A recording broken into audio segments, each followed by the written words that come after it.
Donc, maintenant qu'on est clair sur le fait que les religions sont les pratiques démoniaques sataniques, on va donc passer à autre chose, c'est-à-dire nous allons revenir dans Google pour parler du peuple bantou et essayer de trouver la similitude qu'il y a entre le peuple bantou et le peuple israélite. Je viens donc de traverser avec vous comment est-ce qu'on procède dans les recherches bibliques, un peu ici, un peu là, règle sur règle, précepte sur précepte, et non lecture comme un roman depuis A jusqu'à Z. Donc, nous, on partira sur ces outils. Ce sont les outils que je mets à votre disposition. La Bible se lit règle sur règle, précepte sur précepte. Notre patriarche a insisté là-dessus. Et quand je dis notre patriarche, c'est pas, je sais de quoi je parle, c'est notre patriarche. Ésaïe, c'est un bantou. Et je vais vous le démontrer. Je vais vous le démontrer au fur et à mesure qu'on va avancer. Et le patriarche, quand il parle chez les bantous, c'est pas de la gnognotte. Les patriarches, quand ils parlent, c'est pas pour rigoler. Ils ont des rôles de notabilité indéniables. Voilà. Et si on les avait écoutés, on ne serait pas là où nous en sommes aujourd'hui. Beaucoup sont là en train de s'amuser à jouer à la religion, alors qu'il y a un livre d'histoire qui a été écrit pour nous guider sur nos pas. Et parce qu'on s'est détourné de cela, on est aujourd'hui en train de souffrir, en train de souffrir et de crier à l'aide à nos propres ennemis. Les mêmes gens qui nous mettent, qui nous ont mis sous l'esclavage, c'est à eux que nous demandons de l'aide aujourd'hui pour pouvoir survivre. Et on se prétend être des gens qui sont en train de faire de la révolution, je ne sais pas, la révolution. On raconte du n'importe quoi.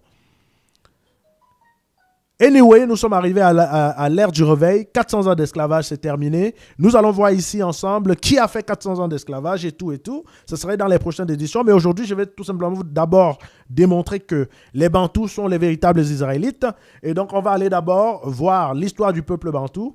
Et après, on va comparer avec l'histoire du peuple israélite pour commencer à trouver les similitudes. Tout ne sera pas dit aujourd'hui puisque l'objectif est de pouvoir tenir sur un très long terme puisqu'on en a tellement à dire. Et vous voyez que le temps de parler, le temps d'expliquer et tout, ça prend un peu de temps. Et on a envie de faire les choses de façon courte. Donc, on va aller rapidement faire les choses de façon courte mais explicite aussi. Mais voilà, je suis un peu énervé parce qu'il y a tellement de vérité dans la Bible concernant le peuple bantou. Et quand je vois tout ce qui se passe dans le monde aujourd'hui, je me dis pourquoi les bantous ne veulent pas se réveiller. Pourquoi ils continuent à se comporter comme ça? Quand on veut les parler, ils ne veulent pas comprendre. Ils sont extrêmement religieux. Extrêmement religieux. Ils sont tous voués au culte des démons. Ce sont eux qui sont dans les réveils, les églises de réveil. Ce sont eux qui sont en train de réveiller les morts. Ils ont fait des miracles, le mort. Ils ont fait tellement de miracles, mais quand le corona est arrivé, il n'y avait plus personne pour faire le miracle. Hein? Si ce n'est pas démoniaque, ça c'est quoi? Hein? Êtes-vous complice de cette histoire de corona? Hein? Répondez-moi en commentaire, s'il vous plaît. Hein? Dites-nous en commentaire, est-ce que vous êtes complice de cette présence du corona, puisque vous avez l'habitude de faire des miracles et de guérir les malades. Voilà, le corona est arrivé, en quelques jours, il a abattu plus d'1 million de personnes sur la terre. Hein? Où étaient vos miracles à ce moment-là? Hein? Vous êtes des jokers, vous êtes des amuseurs publics. Hein? Vous êtes des rigolos. Vous êtes des rigolos. Là, je m'adresse aux religieux. Hein? Parce qu'on a vu que les religieux, c'est des gens qui sont voués au culte du démon. Et là, aujourd'hui, nous sommes là pour affranchir le peuple. Car il est dit dans la Bible, tu connaîtras la vérité et la vérité t'affranchira. Voilà. Et pour ceux qui ont besoin de versets, toujours, ça va vite. Ici, on a tous les outils. Voilà. Donc, il suffit de taper dans la partie recherche, vérité libre. Et vous aurez le verset qui va apparaître. Vérité, alors il est peut-être mal écrit. Voilà. Voilà. Vérité libre. Ici, vous l'avez. Vous connaîtrez la vérité et la vérité fera de vous des hommes libres, monsieur Bantou. Quand on dit que la vérité fera de vous des hommes libres, écoutez bien ce que je vais dire maintenant. Quand on dit ici, là, ici, rien que là, il y a déjà les Bantous ici. Quand on dit la vérité fera de vous des hommes libres. Homme là, ça veut dire bantou. Homme là, homme, ça veut dire bantou. Donc, en d'autres termes, je voudrais dire que la Bible, c'est un livre qui vient des traductions. On les a traduits. Comme vous avez vu, on a traduit de l'hébreu, du grec. D'accord? Soit disant que c'est le langage naturel d'écriture de ces Bibles. Alors qu'eux-mêmes, l'hébreu et le grec, ce sont des traductions aussi. Mais bon, c'est pas grave, on va dire que c'est là. Mais on doit retenir une chose, c'est qu'on a traduit. Donc du coup, quand je dis que bantou, c'est ça qui est ici à homme, il faut bien comprendre ce que je dis. Donc du coup, on va aller chercher bantou et on va aller ici dans tous pour savoir qu'est-ce que ça veut dire bantou. Et regardez bien, j'ai tapé bantou. Regardez bien ici, je vais venir là et on va dire, alors je vais descendre, on va dire ici, regardez, dans Wikipédia, on a dit, on nomme bantou humain, humain, humain, voilà. Bantou, ça veut dire humain en Kikongo. Et donc, si on revient ici, vous voyez, vous connaîtrez la vérité et la vérité fera de vous des bantous libres. Pourquoi? Parce que le bantou qui ne connaît pas la vérité sera toujours esclave. Les bantous sont les seuls peuples qui s'appellent humains. En dehors des bantous, il n'y a plus d'humains. C'est comme ça. C'est un peuple qui s'appelle humain. Mais que veut dire humain chez les bantous? Il faut bien comprendre une chose. Quand on parle des bantous, on parle là d'un peuple qui a une langue qu'on appelle langue bantou, d'un peuple qui est lui-même peuple bantou, et donc un peuple qui est avec sa langue fusionnelle. Donc c'est une langue vivante, une langue où on peut dire A et le même A est égal à un Z ou un oiseau ou quelque chose comme ça. Donc nous sommes ici en phase de ce qu'on appelle n'est-ce pas, une langue vivante avec un peuple vivant. Voilà le seul peuple au monde à s'appeler humain. Le seul peuple. Tous les Bantous s'appellent humains. Entre eux. D'accord? Alors, il y a plusieurs façons de dire humain. Il y a la façon de dire soit humain, comme ils ont écrit là, soit homme, homme, comme vous avez vu dans la parole ici, homme, soit fils de l'homme, comme vous avez vu ici, fils de l'homme. Fils de l'homme, on peut voir dans la Bible, fils de l'homme, voilà, comme fils de l'homme, tout ça, ça veut dire bantou. Ici, il dit, certes, le fils de l'homme s'en va conformément à ce que les Écritures annoncent à son sujet. Donc, le fils de l'homme ici, c'est le Christ. C'est le Christ. Mais dans la Bible, alors, vous voyez ceux qui vont à les religions, ils font la religion. Ils vous disent que le fils de l'homme, c'est le Christ. Comme vous voyez ici, effectivement, ça, c'est le Christ qui parle. Mais ils vous font croire que chaque fois que vous allez voir fils de l'homme, ça veut dire c'est le Christ. Non, c'est faux. C'est faux. Hein? C'est faux. Il n'y a pas que le Christ qui a été appelé fils de l'homme. Il y a plusieurs personnes qui se sont appelées fils de l'homme comme ça. Fils de l'homme, c'est en bantou, c'est ce qu'on appelle le muntu. Le muntu qui est le singulier de bantou. Donc muntu, le muntu ici, contrairement à bantou, le muntu, ça veut dire aussi homme. Muntu. Muntu ici aussi, ça veut dire homme. Voilà, toujours en sans distinction de sexe. Donc voilà, donc c'est muntu, ça veut dire homme toujours. Et c'est ça qu'on a dit, fils de l'homme. Fils de l'homme, c'est le muntu. Mou là, mou, ça veut dire normalement l'enfant. L'enfant. Mou, ça veut dire l'enfant. Et ou bien une personne. Mou, ça veut dire soit l'enfant, soit une personne. C'est une espèce de singulier ou de singularité. Ok. Le tout là, c'est l'éternel. Le tout que vous voyez ici renvoie à l'éternel. C'est pourquoi vous avez vu, il y a le muntu.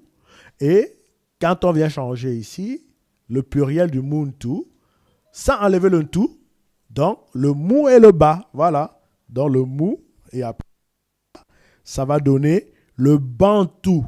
Le bantou,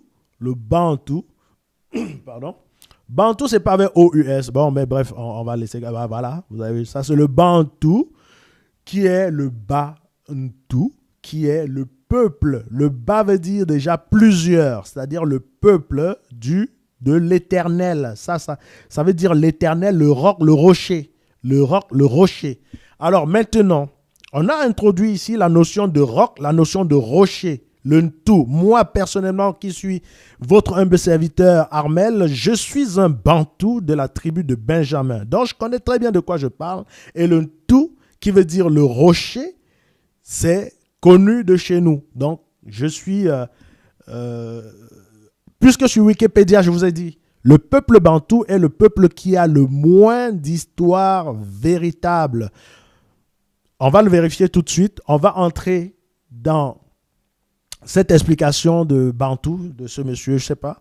On va entrer dedans et vous allez voir que tout ce qu'il va vous dire là, c'est du délire. C'est du délire, c'est du n'importe quoi. Mais on va juste vous présenter que tout est superficiel ici. Tout est superficiel.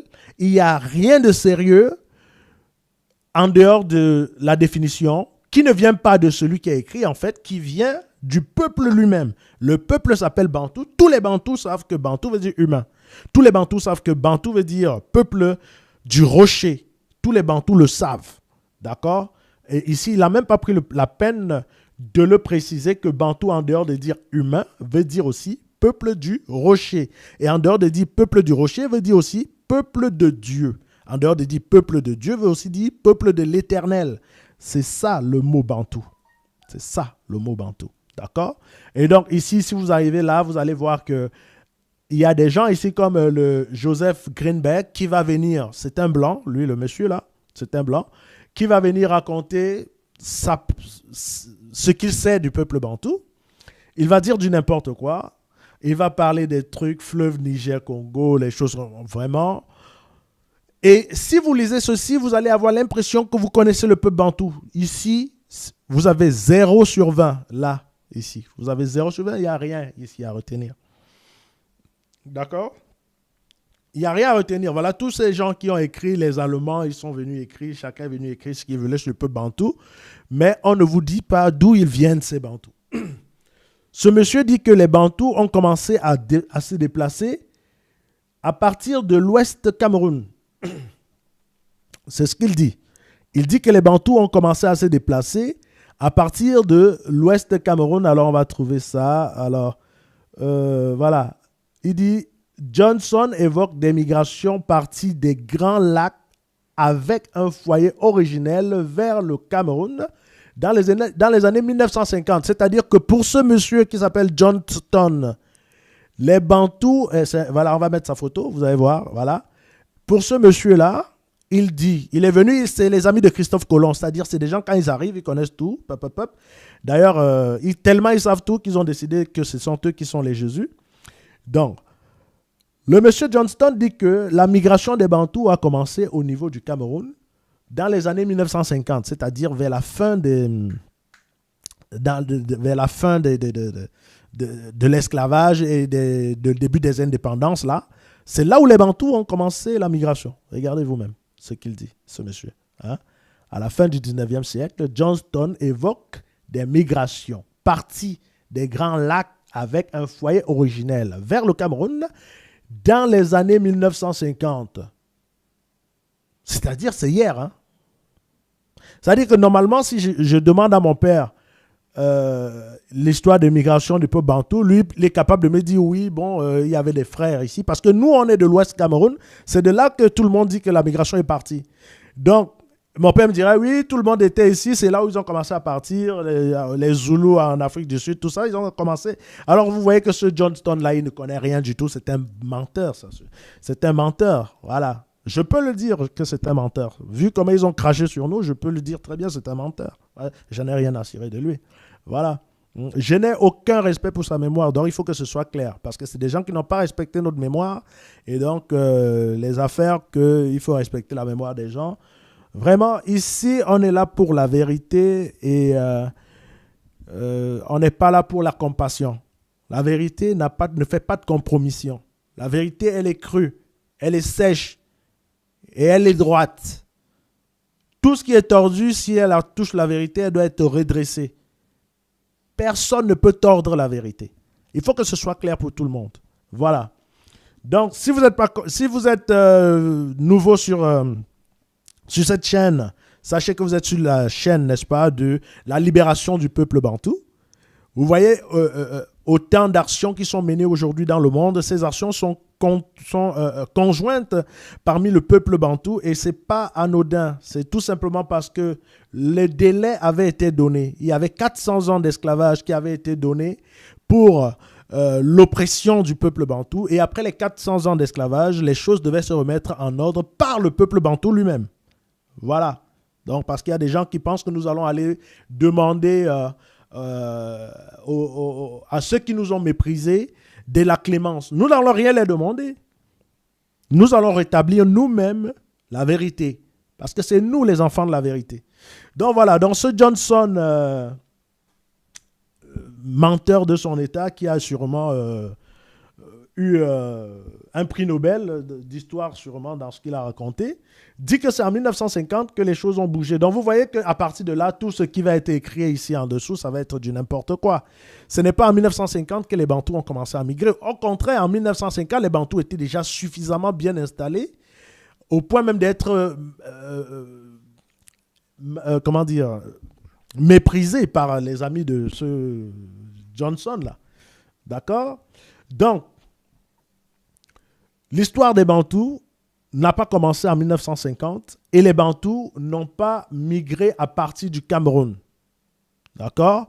Donc, les Bantous, voilà, comme vous voyez la carte, elle est là, voilà, ça c'est le Cameroun, et puis on montre un peu comment les Bantous sont allés gauche-droite, après ils sont arrivés là, ils sont allés dans du n'importe quoi ces cartes-là. Hein, donc, ils ont cru qu'indéfiniment, ils devaient continuer à nous mentir avec ces choses-là et que nous, on devait continuer à accepter ces conneries. On ne peut plus accepter ces conneries. Donc, on va rétablir la vérité, ça ne va pas prendre du temps. Donc, du coup, les Bantous n'ont pas commencé la migration au Cameroun. Les Bantous ont commencé leur migration. Et là, ce n'est même pas la première migration, c'est la deuxième migration, mais c'est là où nous allons beaucoup plus nous arrêter. Les Bantous ont commencé leur migration vers l'Afrique subsaharienne à partir de l'Égypte. À partir de l'Égypte. Donc, pour le savoir, ce n'est pas compliqué. Nous allons revenir avec Google. Ou bien, j'avais déjà ouvert une page ici où on va voir quelqu'un qui a eu le temps de faire la bonne recherche. Vous voyez, l'histoire doit être racontée par les acteurs. Vous voyez, ce monsieur John, là, il a raconté du n'importe quoi à l'avantage des Blancs. Et ici, nous avons un monsieur qui s'appelle Cheikh Anta Diop qui a raconté une histoire qui est beaucoup plus proche de la réalité, de la vérité, avec d'abord les définitions en bonne et due forme, comme vous pouvez le remarquer là. Il a d'abord commencé, je vais faire un zoom pour tout le monde. Je fais un zoom pour que tout le monde puisse lire, parce que comme ça, au moins, on dira, on a lu. Ici, des hiéroglyphes ci-dessous laissent des empreintes indélébiles qui retracent l'existence du peuple bantou au cours des temps anciens au Soudan, en Égypte et en Éthiopie, vers le sud et la côte est. Je vais essayer d'actualiser si on peut avoir les images parce que l'Internet nous a un peu embêtés. Donc ici, il a pris le temps d'abord de donner la définition de bantou.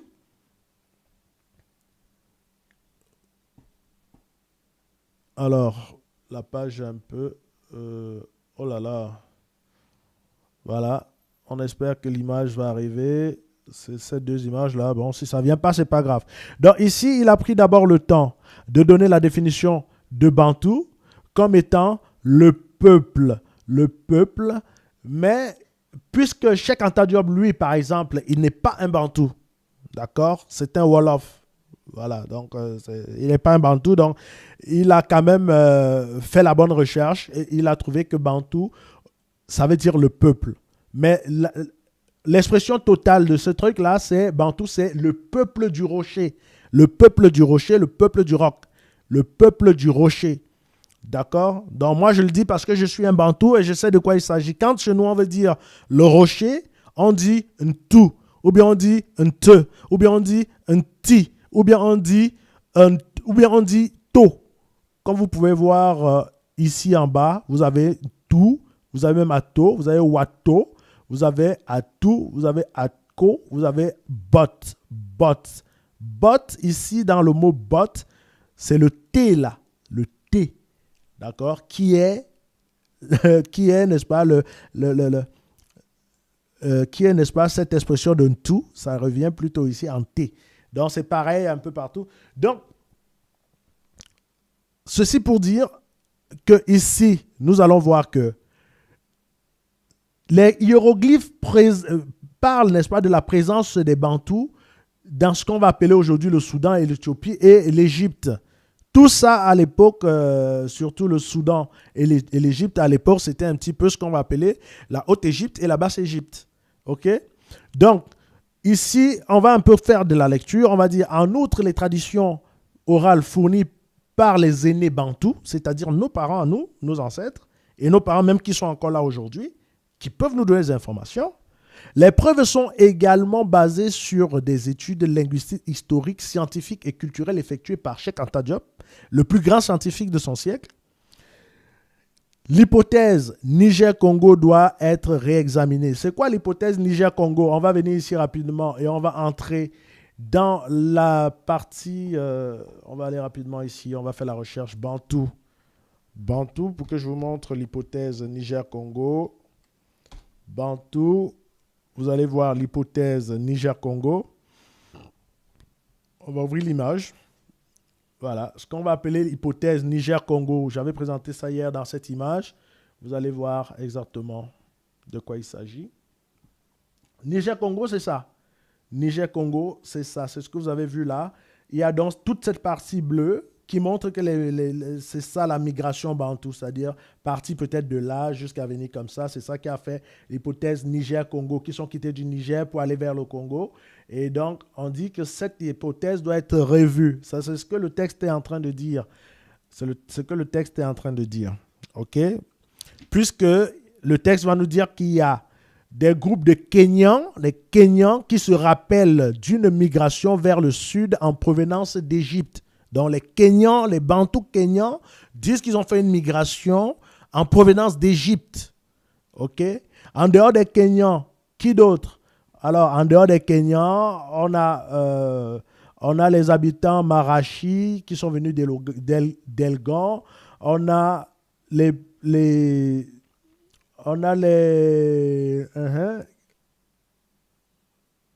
en Ouganda aussi des personnes qui sont allées en Ouganda. On a des personnes qui sont allées dans la rive du lac, à Sombo. Bon, bref, vous voyez un peu là, ça veut dire beaucoup de gens sont partis de l'Égypte pour aller dans ces pays-là, Ouganda, Rwanda, Burundi et autres.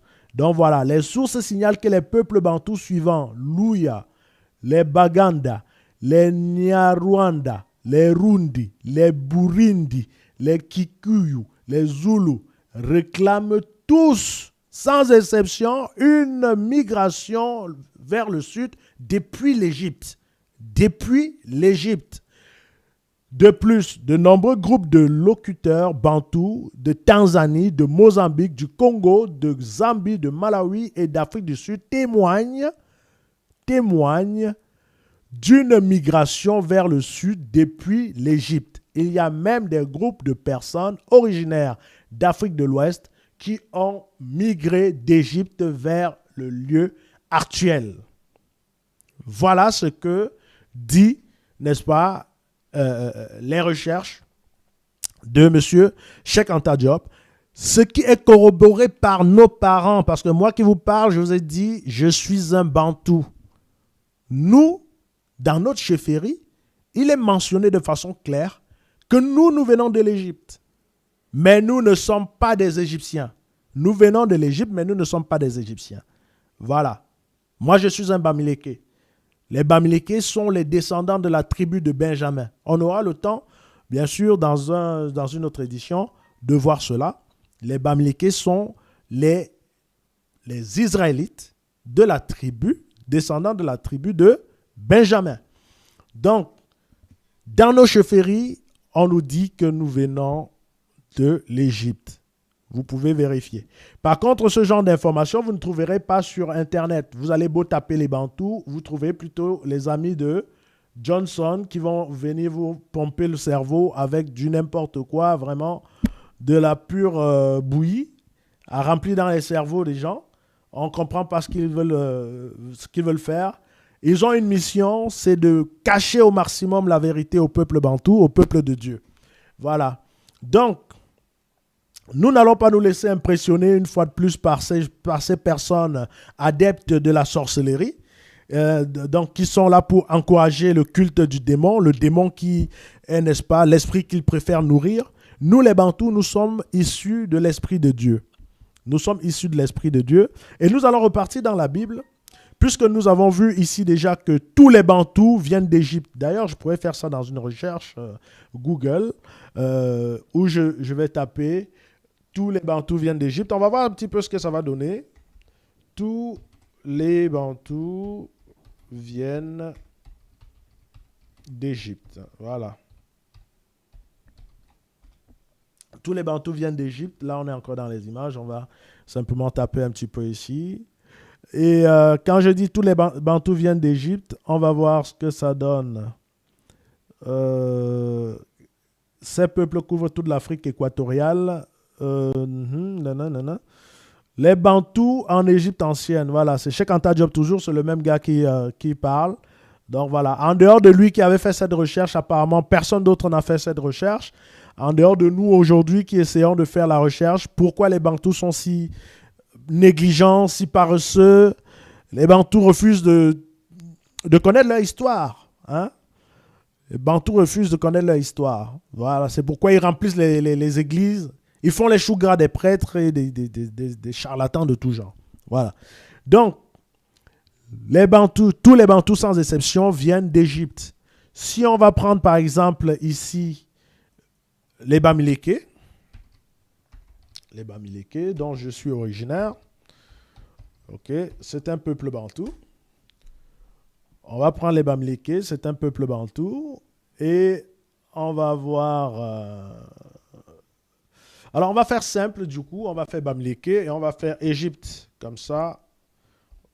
Je pense que partant de tribu par tribu, on peut donc voir que les Bamileke n'étaient pas de n'importe quelle partie en Égypte. Hein. C'était de la Haute-Égypte, c'est-à-dire l'Égypte royale.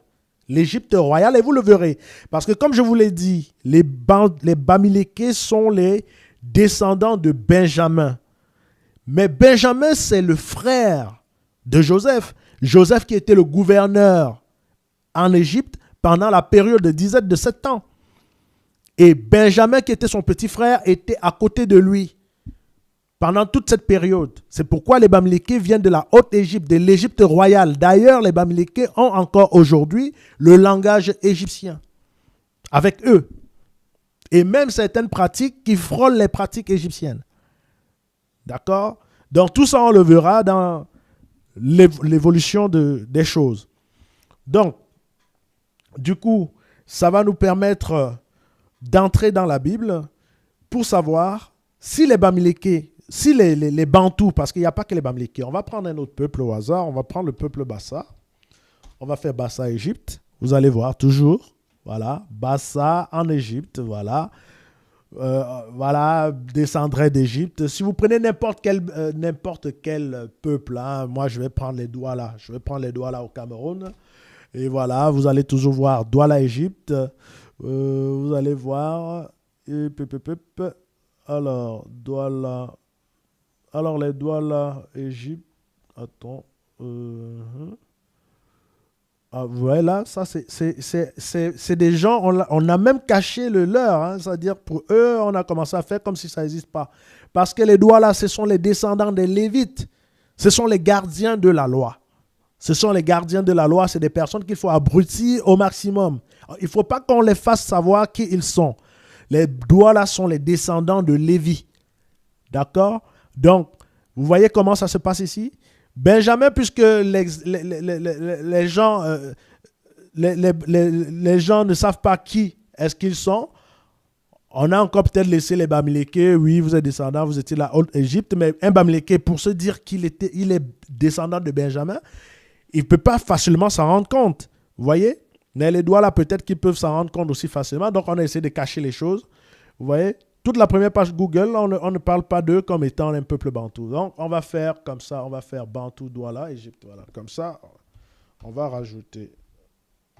On va écrire Bantou. Bantou, Douala, Égypte. Et voilà. Donc, voilà même une petite vidéo d'un papa Douala qui, normalement ici, c'est documentaire Douala, la petite Bantou venue d'Égypte. D'accord? C'est la suite qui est là normalement. Donc, voilà. Les Douala sont un peuple d'Afrique centrale vivant au Cameroun dans la région littorale. Les Douala sont les ancêtres ont des ancêtres communs avec les Bassa, car les deux peuples venaient d'Égypte. Voilà, venaient d'Égypte.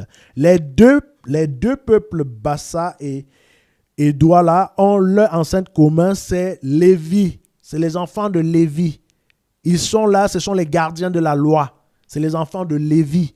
OK? C'est des prêtres. Voilà. Mais les prêtres se sont scindés en deux parties après. Quand Israël s'est séparé des Juifs. OK? Il y a eu donc, puisque les prêtres appartenaient à toutes les tribus d'Israël, il y a eu séparation entre les tribus. Et donc, il y a eu deux parties de prêtres. C'est pour ça que vous avez les Bassa et les Douala. C'est comme ça. Donc, on va y arriver tout doucement. Maintenant, on va, voilà, les